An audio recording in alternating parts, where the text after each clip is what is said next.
बिस्मिल्लाहिर्रहमानिर्रहीम। अस्सलाम वालेकुम फ्रेंड्स। आज हमारा जो है फर्स्ट प्रैक्टिकली लेक्चर शुरू होगा।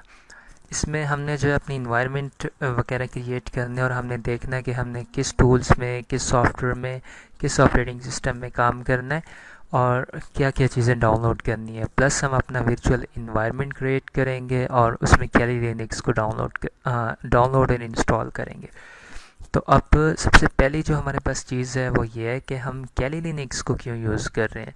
विंडोज़ जो हमारा ऑलरेडी ऑपरेटिंग सिस्टम है उसको क्यों नहीं यूज़ कर रहे हैं।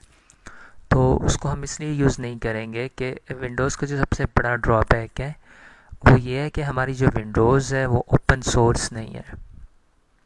ओपन सोर्स का मतलब है कि जो माइक्रोसॉफ्ट है वो विंडोज़ का जो कोड है वो किसी के पास के साथ शेयर नहीं करती। तो इसलिए जो हैकर्स होते हैं या ऐसी कंपनीज जो हैकिंग टूल्स बनाती हैं, पेनिट्रेशन टेस्टिंग टूल्स बनाती हैं, तो ये ऐसे लोग जो अपने लिए हैकिंग सॉफ्टवेयर्स बनाते हैं, हैकर सॉफ्टवेयर और स्क्रिप्ट्स बनाते हैं, वो विंडोज़ पे डायरेक्ट नहीं चेक कर सकते। वो उनको रन करने के लिए, उनको टेस्ट करने के लिए उनका एक ऐसे ऑपरेटिंग सिस्टम की ज़रूरत होती है जो ओपन सोर्स हो, जिसके सोर्स पे वो अपना कोड चेक कर सकें। तो ये पावर जो है हमें लिनक्स देती है।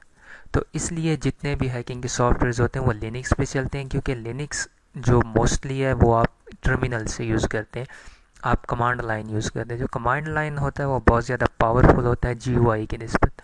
GUI आपकी बहुत ज़्यादा मेमोरी भी लेता है और इसके अलावा बहुत हैवी भी होता है। तो इसलिए जितने भी सॉफ्टवेयर हैकिंग के होते हैं वो लिनक्स पे चलते हैं। तो अब हमने क्या करना है कि हमारे पास कैली लिनक्स, दूसरा स्टेप है कैली लिनक्स को इंस्टॉल कैसे करना है। तो इसके 3 तरीके हैं। पहला तरीका ये है कि हम कैली लिनक्स को विंडोज़ ऑपरेटिंग सिस्टम के अंदर ही यूज़ करें, कि बैक एंड पे ऑपरेटिंग सिस्टम विंडोज़ चल रही हो, 7, 8.1, 8 या 10 चल रहा हो, और उसके अंदर एक और सॉफ्टवेयर चल रहा हो वर्चुअलाइजेशन के लिए, और उस वर्चुअलाइजेशन सॉफ्टवेयर के अंदर हमारे पास कैली लिनक्स चल रही हो। लाइक ये हमारे पास विंडोज़ है और हमारे पास वर्चुअलाइजेशन के लिए मुख्तलिफ़ कंपनीज़ के सॉफ्टवेयर हैं, लाइक वर्चुअल बॉक्स है, और उसके अलावा हमारे पास जो है VMware वर्क स्टेशन है, और इसके अलावा हमारे पास जो विंडोज़ 8.1 है या विंडोज़ के अपने भी वर्चुअलाइजेशन के सॉफ्टवेयर हैं, जैसे Hyper-V वगैरह हो गए जो बिल्ट इन होते हैं, आप उसमें भी यूज़ कर सकते हैं। तो अब मैं जो सॉफ्टवेयर यूज़ करूँगा वो है Oracle VM virtual box manager. ठीक है, हमने ये यूज़ करना है। ये आपको कहाँ से मिलेगा? तो ये आपको, आप डायरेक्ट गूगल में लिख देंगे वर्चुअल बॉक्स तो आपको इस साइट पे ले आएगा, डाउनलोड साइट पे ले आएगा। आपने कौन सा वर्जन यहाँ से इंस्टॉल करना है? x86/AMD64। अब ये देखें, ये लिखा हुआ है विंडोज़ होस्ट। विंडोज़ के जो होस्ट जो होता है वो एक कंप्यूटर को कहते हैं। आप जो कंप्यूटर यूज़ कर रहे हैं विंडोज़ के होस्ट यूज़ कर रहे हैं। तो ये एप्पल के लिए है, ये लिनक्स के लिए है, ये सोलारिस के लिए है। अब ये AMD और x86 क्या चीज़ है? AMD, अब हमारे पास 2 किस्म के प्रोसेसर होते हैं, एक इंटेल का प्रोसेसर होता है, एक AMD का होता है। और ये AMD वो वाला AMD नहीं है, प्रोसेसर वाला AMD नहीं है। ये सिंपली AMD कंपनी का नाम नहीं है, AMD 64 बिट प्रोसेसर को कह रहे हैं, और x86 जो है ये 32 बिट है। अब 64 और 86 में क्या डिफरेंस है? हमारे पास ऑपरेटिंग सिस्टम होते हैं, लाइक मैं प्रॉपर्टीज़ में जाता हूँ तो ये देखें इंस्टॉल्ड में, सॉरी, सिस्टम टाइप हमारे पास 64 बिट ऑपरेटिंग सिस्टम। आजकल जितने भी ऑपरेटिंग सिस्टम मॉडर्न आ रहे हैं, जो मशीन्स आ रही हैं, प्रोसेसर्स आ रहे हैं, वो 64 बिट को सपोर्ट करते हैं। तो आपको रिकमेंड करूँगी आप हमेशा 64 बिट यूज़ किया करें, इसकी स्पीड ज़रा तेज़ होती है। अभी 64 बिट क्या चीज़ है, एक लंबी चौड़ी बहस है। जिन्होंने ऑपरेटिंग सिस्टम पढ़ा हो तो उनको बेहतर तरीके से पता लग जाएगा कि ऑपरेटिंग 64 बिट क्या है। ये बेसिकली जो हमारे पास प्रोसेसर होता है उसकी जो स्पीड होती है वो कितनी बिट्स को एवल्यूट करता है एक टाइम में, ये वो है कि 64 बिट को एवल्यूट कर रहा है। वो उसकी साइकिल क्लॉक स्पीड होती है, CPU की क्लॉक स्पीड होती है। तो अब एक डिफरेंस ये भी है कि अगर आप 32 बिट ऑपरेटिंग सिस्टम आपके पास होता है तो ये जो इंस्टॉल्ड मेमोरी है आपके पास लिखी आ रही है यहाँ पे, बेशक आपकी 8 GB या 16 GB रैम हो, यहाँ पे 4 GB ही शो होगी, क्योंकि जो 32 बिट ऑपरेटिंग सिस्टम है वो 4 GB को सपोर्ट करते हैं, लेकिन जो 64 बिट ऑपरेटिंग सिस्टम है वो 512 512 GB तक की रैम को सपोर्ट करते हैं। तो मैं ये आपको रेकमेंड करूँगा कि आपने 64 बिट यूज़ करें। अगर आपकी जो रैम है वो 4 GB से ज़्यादा है, अगर तो 4 GB से कम है। अगर आपकी ज़्यादा है रैम तो यहाँ पे सिर्फ 4 GB आएगा और यूज़ेबल जो होगा वो 2.45 होगा। तो उसके बाद हमारे पास क्या होगा, ये आपने डाउनलोड कर लिया, आप इसको इंस्टॉल कर लेंगे, VM वर्चुअल बॉक्स को इंस्टॉल कर लेंगे। उसके बाद आपके पास क्या होगा, कैली लिनक्स। आप गूगल में लिखेंगे कैली लिनक्स डाउनलोड तो आपको इस पेज पे ले आएगा, नहीं तो आपने डाउनलोड्स में आ जाना तो ये आपको डायरेक्ट इस पेज पे ले आएगा। तो अब आपके पास जो वर्जन है वो 2.0 है, 2.0 64 बिट या 32 बिट के लिए। अब इसमें ये जो लिखा हुआ है ना 86, ये 86 इसलिए लिखा है क्योंकि 1986 में इंटेल ने एक प्रोसेसर बनाया था जिसको 8086 का नाम दिया था, 1986 में बना था। वो प्रोसेसर अब तक, वो जो आर्किटेक्चर था उस प्रोसेसर का, वो अब तक का कामयाब तरीन आर्किटेक्चर है, तो इसलिए उसको अभी तक x86 कहते हैं। जो अब मॉडर्न प्रोसेसर भी बनते हैं वो उसका आर्किटेक्चर बेस पे होते हैं, उसमें वो वाला आर्किटेक्चर यूज़ किया जाता है 1986 वाला, तो इसलिए इसको 86 कहते हैं। तो अब आपने ये दोनों चीज़ें जब डाउनलोड कर लेंगे, वर्चुअल बॉक्स को इंस्टॉल कर लेंगे, अब आपके पास नेक्स्ट स्टेप होगा वर्चुअल इन्वायरमेंट अपने लिनक्स को इंस्टॉल करने का। तो आपने क्या करना है कि न्यू पे क्लिक करना है। न्यू पे आपने नेम देना है कोई भी, मैं इसको कैली लिनक्स दे रहा हूँ, तो आपने वो नेम देना जो पहले से नहीं है। अगर मैं इसको कैली दूंगा तो ये नहीं लेगा नेम, क्योंकि पहले से फोल्डर का नेम है। तो उसके बाद आपने लिनक्स यूज़ करना है और आपने डेबियन सिलेक्ट करना है। डेबियन 64 बिट को जब आप सिलेक्ट कर लेंगे तो हो सकता है आपकी, अच्छा, तो इसमें फिर आपने सिलेक्ट करना है डेबियन 64। अगर आपके पास ये डेबियन ऑप्शन ना आ रहा हो तो मैं आपको बता दिया था कि आपने बायोस में जाके वर्चुअलाइजेशन की जो टेक्नोलॉजी है उसको ऑन कर देना है। उसके बाद नेक्स्ट में आपसे पूछेगा कि मेमोरी कितनी रखनी है, रैम आपकी। तो 764 MB उसने डिफ़ॉल्ट दी है, लेकिन आपने इसको कर देना है, अगर आपके पास रैम ज़्यादा है तो 2048, मतलब 2 GB, 1024 इक्वल टू होता है 1 GB के। तो आप इसको मैनुअली भी यहाँ से सेट कर सकते हैं, नहीं तो ये आपके पास इन्होंने बार दी हुई है, आपसे भी आप सेट कर लें। उसके बाद नेक्स्ट करेंगे। नेक्स्ट में वो हमें कहेगा कि यहाँ पे आपने अपनी हार्ड ड्राइव को सिलेक्ट करना है कि आपने हार्ड ड्राइव कितनी असाइन करनी है इस वर्चुअल डिस्क को। तो आपने इसको क्रिएट कर देना है 8 GB ही। अच्छा, उसके बाद आपके वो कह रहा है VDI virtual box disc image, ये वाली आपने जो है ना एक्सटेंशन यूज़ करनी है, ठीक है।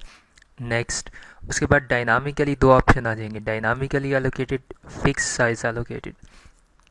फिक्स्ड साइज़ तो जो मर्ज़ी आप इसमें से यूज़ कर लें। फिक्स्ड साइज़ का मतलब होता है कि आप अपने हार्ड डिस्क का जो एक हिस्सा है उसको फिक्स कर रहे हैं वर्चुअल मशीन के लिए। और डायनामिकली का मतलब है कि आप अब जैसे जैसे अपडेशन वगैरह आती रहेंगी और आप अपनी कैली लिनक्स को अपडेट करते रहेंगे, ऑपरेटिंग सिस्टम को अपडेट करेंगे, तो वो अपने आप को खुद ही उस जो स्पेस होगी उसमें फिट करती जाएगी। अगर अभी 4 GB है फिर उसको 6 GB चाहिए तो वो डिस्क को खुद ब खुद एक्सटेंड करके 6 GB कर लेगी। तो इसको आपने नेक्स्ट कर देना है। उसके बाद ये आपको कह रहे हैं कि इस वक्त आपने कितनी रखनी है, तो मैं इसको कह रहा हूँ कि आप इसको कर लें 32 GB, ठीक है। मैं फ़िलहाल इसको 32 कर रहा हूँ, आप इसको बाद में एक्सटेंड भी कर सकते हैं। ये फ़ोल्डर है आपके पास, folder, file location and size, तो यहाँ से आप सिलेक्ट कर सकते हैं, किसी और डायरेक्टरी में भी इसको रख सकते हैं। लाइक आपकी अगर विंडोज़ फॉर्मेट हो जाए, तो अगर आपने C में रखा है तो फिर आपकी जो वर्चुअल मशीन्स वगैरह वो ये सब ख़त्म हो जाएंगे।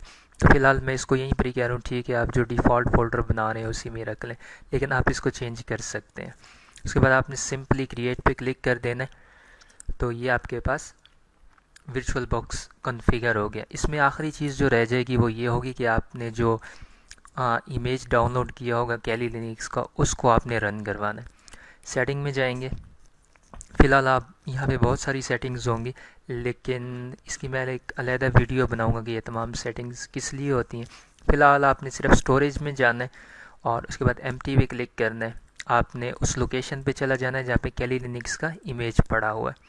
तो ये मैंने डाउनलोड किया हुआ कैली लिनक्स 1.0.9 AMD 64 बिट का इमेज डाउनलोड किया है। इसको मैं ओपन पे क्लिक कर दूँगा। सॉरी, अच्छा, उसमें जाके कैली लिनक्स को मैंने सिलेक्ट कर लेना है। ये देखें आपके पास कैली लिनक्स 1.0.9 ISO इमेज आ गई। अब आपने इसको ओके पे क्लिक कर देना है। इसने सेटिंग को सेव कर दिया। जो लास्ट स्टेप है वो आपका स्टार्ट का, आपने इसमें स्टार्ट पे क्लिक कर देना। आपके पास ऑपरेटिंग सिस्टम लोड होना शुरू हो जाएगा। ये जो आपके पास एरर्स आ रहे होते हैं, इसको आपने क्लोज़ कर देना है। अब ये आपके पास इसमें से ये 5-6 ऑप्शंस हैं। इन तमाम का जो डिफरेंट किस्म के मीनिंग है, ये अब मैंने आपको बताया था USB रेजिस्टेंस का। आप USB बनाना चाहते हैं, लेकिन फ़िलहाल हमने इंस्टॉल पे, डायरेक्ट इंस्टॉल पे क्लिक कर देंगे। हो सकता है यहाँ पे आपके पास एक एरर आए कि your kernel is not supported, kernel का एक एरर आएगा। वो एरर इसलिए आएगा कि आपने वर्चुअलाइजेशन को ऑफ किया होगा, या आप इमेज जो है वो 32 बिट का यूज़ कर रहे हैं, ऑपरेटिंग सिस्टम 64 बिट का यूज़ कर रहे हैं। वो सेटिंग का मसला होता है। आप इसमें माउस वगैरह नहीं यूज़ कर सकेंगे, तो आपने टैब से काम करना है या एंटर से काम करना है। तो हम सबसे पहले वो कह रहे हैं कि सिलेक्ट लैंग्वेज, तो लैंग्वेज इंग्लिश रहने दें। उसके बाद वो आपको कह रहा है कि यूर लोकेशन यूनाइटेड स्टेट करना है, यूनाइटेड किंगडम करना है। ठीक है, जो आपने सिलेक्ट करना हो उस पर आपने एंटर कर देना है। उसके बाद आपसे वो कह रहे हैं कॉन्फ़िगर द कीबोर्ड, कौन सा कीबोर्ड आपने इस्तेमाल करना है। मैंने अमेरिकन इंग्लिश ही यूज़ करना है, इसको नेक्स्ट कर दिया। इसके बाद ये लोडिंग वगैरह करेगा, कंपोनेंट्स का ग्रब वगैरह लोड करेगा और डिफरेंट किस्म की जो सेटिंग्स है उसको लोड करेगा, ताकि आपके ऑपरेटिंग सिस्टम को इंस्टॉल कर सके। इसको आपने पूरा होने देना है, तब तक आपने किसी की को प्रेस नहीं करना।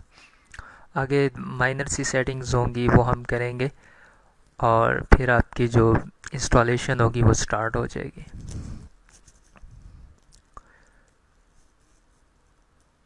यहाँ पे वो आपसे पूछ रहा है कि name server address, the name server use to look. आपने इस विंडोज़ को नेम क्या देना है, तो मैं इसको कह रहा हूँ कि इसको दे दें आप कैली लिनक्स। और अब आपके पास टैब का बटन है, टैब का बटन आप सिलेक्ट करेंगे। जो ऑप्शन आपके पास करंटली सिलेक्ट होगा वो रेड कलर में हो जाएगा। आपने इसको कंटिन्यू करना है, और उसके बाद होस्ट नेम जो आपने वो कैली देना है, कैली लिनक्स देना है, जो भी देना है आपने इसको भी कंटिन्यू कर देना है। डोमेन नेम हमने कोई नहीं रखना, ये नेटवर्किंग वगैरह के लिए कंटिन्यू कर देना है। उसके बाद आपके पास रूट पासवर्ड हमारे पास डिफ़ॉल्ट अकाउंट होता है, तो डिफ़ॉल्ट अकाउंट जो होगा उसके पास तमाम प्रिविलेजेस होंगी, तमाम पावर होता है, वो हमारे पास रूट अकाउंट होता है। आपने कोई भी पासवर्ड इसको सेट कर देना है। उसके बाद टैब का बटन दबाएंगे, नेक्स्ट। फिर ये आपसे पासवर्ड मांगेगा, फिर आपने जो प्रीवियस पासवर्ड रखा है वो आपने रखना है, नेक्स्ट कर देना है। उसके बाद टाइम जोन पूछेगा, आपने एज इट इज़ ईस्टर्न पे नेक्स्ट। फिर कंपोनेंट्स वगैरह लोड करेगा। अब ये आपसे यहाँ पे पूछेगा कि आपने पार्टीशंस वगैरह कौन सी रखनी है, गाइडेड करनी है, इंटायर डिस्क यूज़ करना है, या use entire disk and set up LVM। आपने सिंपली जो है यूज़ इंटायर डिस्क को क्लिक कर देना है। उसके बाद वो आपको बताएगा कि आपकी जो हार्ड ड्राइव है वो 34.4 GB की, और हम इसकी पार्टीशन बना रहे हैं, तो आपने कहना ठीक है, सिलेक्ट करें। उसके बाद 3 ऑप्शन आ जाएंगे कि आपने जो अपनी फाइल्स हैं वो एक ही पार्टीशन में रखनी है, डिफरेंट किस्म की। जो बाकी नीचे वाली 2 हैं ये हैं एक्सपर्ट यूज़र्स के लिए। अगर आप इनमें सिलेक्ट कर लेते हैं तो फिर क्या होगा कि आपको आगे चेंजिंग करना पड़ेंगे, लेकिन फ़िलहाल ये है कि all files in one partition, इसको आपने नेक्स्ट कर देना है। यहाँ पे वो आपसे पूछेगा कि आपने किस ड्राइव में आपने सेव वगैरह करना है, तो आपने simply finish partitioning and write change to disk कर देना है। लेकिन यहाँ पे 2-3 ऑप्शन, एक प्राइमरी एक लॉजिकल। प्राइमरी का मतलब है कि आप आपकी विंडोज़ में C ड्राइव है, और ये जो लॉजिकल है ये आपकी D ड्राइव, इसको समझ लें। तो ये जो C ड्राइव है प्राइमरी लिखा है 32.9 GB F, और इसमें जो देखने वाली चीज़ है वो है ext4। और फॉरवर्ड स्लैश, ये जो फॉरवर्ड स्लैश है ये रूट को ज़ाहिर करता है, आपकी सी ड्राइव को ज़ाहिर करता है जो आपकी रूट ड्राइव होगी। और ext4 जो है ये हमारे पास ऑपरेटिंग सिस्टम फाइल टाइप होता है। फाइल टाइप से मुराद के लाइक विंडोज़ में होता है NTFS और FAT32। तो ext4 जो है ये इसकी फ़ाइल टाइप है। आपने इसको ऐसे ही रहने देना और finish partitioning and write change to disk कर देना। और उसके बाद आपके पास है ये दो ऑप्शन आ जाएंगे, इसमें से आपने येस को सिलेक्ट करना है। वो कह रहा है आप इस से जो सेटिंग है इसको सेव करना चाहते हैं और पार्टीशन वगैरह फॉर्मेट हो जाएंगी, आपने येस करना। अगर आपने नो कर दिया तो हो सकता है कि ये आपकी जो कंप्यूटर का तमाम डाटा फॉर्मेट कर दे, तो आपने इसको येस कर देना है, write the change to disk. और उसके बाद आपने एंटर प्रेस। अब उसके बाद क्या होगा कि आपकी जो पार्टीशंस होंगी वो करना शुरू कर देगा और उसके बाद इंस्टॉलिंग द सिस्टम। अब ये जो प्रोसेस है ये 30 to 40 मिनट्स लेगा। तो मैं वीडियो यहाँ पे ख़त्म कर रहा हूँ। उसके बाद इसमें 3-4 ऑप्शंस आएंगे, मैं उनका स्क्रीनशॉट ले लूँगा ताकि नेक्स्ट टाइम जो हम उसको डिस्कस करें। तो तब तक के लिए खुदा हाफिज़।